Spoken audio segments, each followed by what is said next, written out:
जय श्री कृष्ण, राधे राधे। आज मैं इस वीडियो में वट सावित्री व्रत के बारे में बताने वाला हूँ। तो सबसे पहले मैं आपको बता दूं कि वट सावित्री व्रत ज्येष्ठ महीने के अमावस्या के दिन रखा जाता है। ज्येष्ठ महीने की पूर्णिमा के दिन भी इस व्रत को रखा जाता है, जिसे वट पूर्णिमा के नाम से जाना जाता है। पर मैं यहाँ ज्येष्ठ अमावस्या के दिन पड़ने वाली वट सावित्री पूजा के बारे में बताऊंगा।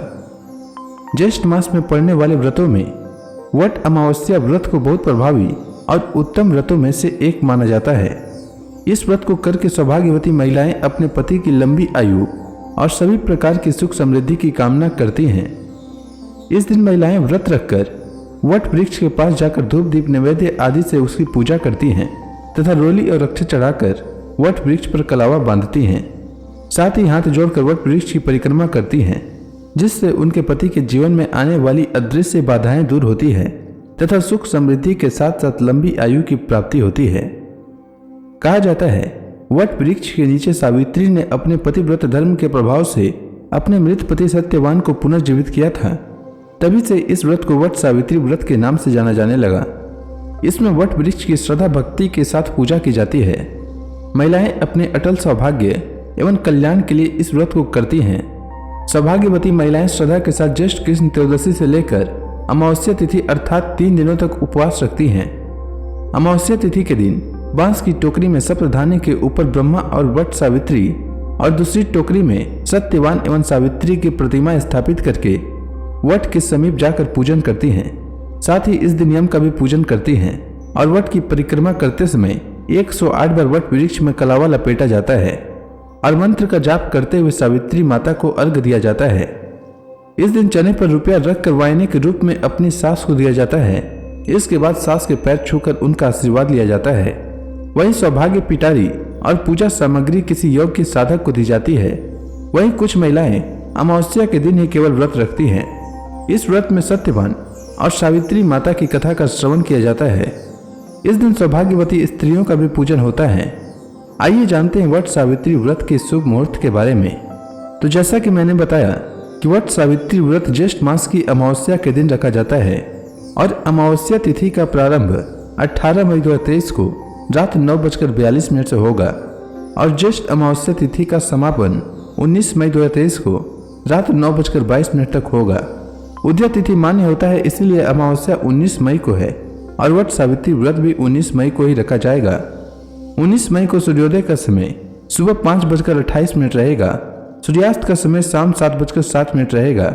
वहीं राहु काल का समय सुबह 10:35 से दोपहर 12:18 तक रहेगा। राहु काल में कोई भी शुभ कार्य करने से बचना चाहिए और इस दिन अभिजीत मुहूर्त सुबह 11:50 से लेकर दोपहर 12:45 तक रहेगा। अब आइए सुनते हैं वट सावित्री व्रत कथा। प्राचीन काल में भद्र देश के एक राजा थे जिनका नाम अश्वपति था। भद्र देश के राजा अश्वपति के कोई संतान न थी। उन्होंने संतान की प्राप्ति के लिए मंत्रोच्चारण के साथ प्रतिदिन 1 लाख आहुतियां दी। 18 वर्षों तक यह क्रम जारी रहा। इसके बाद सावित्री देवी ने प्रकट होकर वर दिया कि राजन, तुझे एक तेजस्वी कन्या पैदा होगी। सावित्री देवी की कृपा से जन्म लेने के कारण से कन्या का नाम सावित्री रखा गया। कन्या बड़ी होकर बेहद रूपवान हुई। योग्य वर न मिलने की वजह से सावित्री के पिता दुखी थे। उन्होंने कन्या को स्वयं वर तलाशने भेजा। सावित्री तपोवन में भटकने लगी। वहां साल्व देश के राजा द्युमत सेन रहते थे, क्योंकि उनका राज्य किसी ने छीन लिया था। उनके पुत्र सत्यवान को देखकर सावित्री ने पति के रूप में उनका वरण किया। ऋषिराज नारद को जब यह बात पता चली तो वह राजा अश्वपति के पास पहुंचे और कहा कि हे राजन, यह क्या कर रहे हैं आप? सत्यवान गुणवान है, धर्मात्मा है और बलवान भी है, पर उसकी आयु बहुत छोटी है। वह अल्प आयु है। 1 वर्ष के बाद ही उसकी मृत्यु हो जाएगी। ऋषिराज नारद की बात सुनकर राजा अश्वपति घोर चिंता में डूब गए। सावित्री ने उनसे कारण पूछा तो राजा ने कहा, पुत्री, तुमने जिस राजकुमार को अपने वर के रूप में चुना है वह अल्प आयु है। तुम्हें किसी और को अपना जीवन साथी बनाना चाहिए। इस पर सावित्री ने कहा कि पिताजी, आर्य कन्याएं अपने पति का एक ही बार वरण करती हैं। राजा एक ही बार आज्ञा देता है और पंडित एक ही बार प्रतिज्ञा करवाते हैं और कन्या दान भी एक ही बार किया जाता है। सावित्री हट करने लगी और बोली, मैं सत्यवान से ही विवाह करूंगी। राजा अश्वपति ने सावित्री का विवाह सत्यवान से कर दिया। सावित्री अपने ससुराल पहुंचते ही सास ससुर की सेवा करने लगी। समय बीतता चला गया। नारद मुनि ने सावित्री को पहले ही सत्यवान की मृत्यु के दिन के बारे में बता दिया था।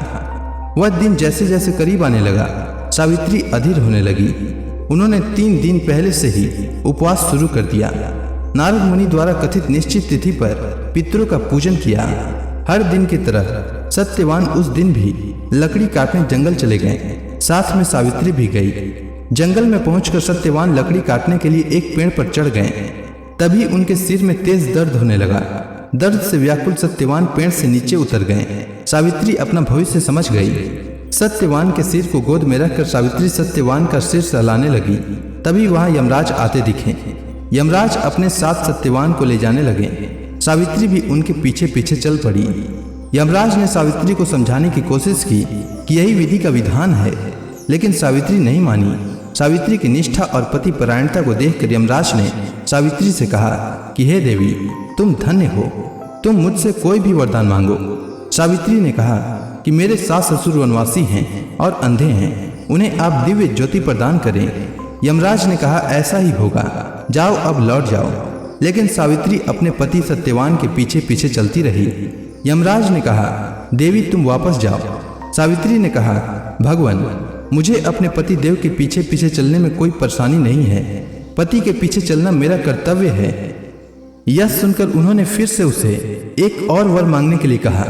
सावित्री बोली हमारे ससुर का राज्य छिन गया है, उसे पुनः वापस दिला दें। यमराज ने सावित्री को यह वरदान भी दे दिया और कहा अब तुम लौट जाओ। लेकिन सावित्री पीछे पीछे चलती रही। यमराज ने सावित्री को तीसरा वरदान मांगने को कहा। इस पर सावित्री ने 100 संतानों और सौभाग्य का वरदान मांगा। यमराज ने इसका भी वरदान सावित्री को दे दिया। सावित्री ने यमराज से कहा कि प्रभु, मैं एक पतिव्रता पत्नी हूँ और आपने मुझे पुत्रवती होने का आशीर्वाद दिया है। यह सुनकर यमराज को सत्यवान के प्राण छोड़ने पड़े। यमराज अंतर्ध्यान हो गए और सावित्री उसी वट वृक्ष के पास आ गई जहाँ उसके पति का मृत शरीर पड़ा था। सत्यवान जीवंत हो गया और दोनों खुशी खुशी अपने राज्य की ओर चल पड़े। दोनों जब घर पहुंचे तो देखा कि माता पिता को दिव्य ज्योति प्राप्त हो गई है। इस प्रकार सावित्री सत्यवान चिरकाल तक राज्य सुख भोगते रहे। अतः पतिव्रता सावित्री के अनुरूप ही प्रथम अपने सास ससुर का उचित पूजन करने के साथ ही अन्य विधियों का प्रारंभ करें। वट सावित्री व्रत करने और इस कथा को सुनने से उपासक के वैवाहिक जीवन या जीवन साथी की आयु पर किसी प्रकार का कोई संकट आया भी हो तो वह टल जाता है। उम्मीद है आपको वट सावित्री व्रत से जुड़ी जानकारी और कथा अच्छी लगी होगी। धन्यवाद।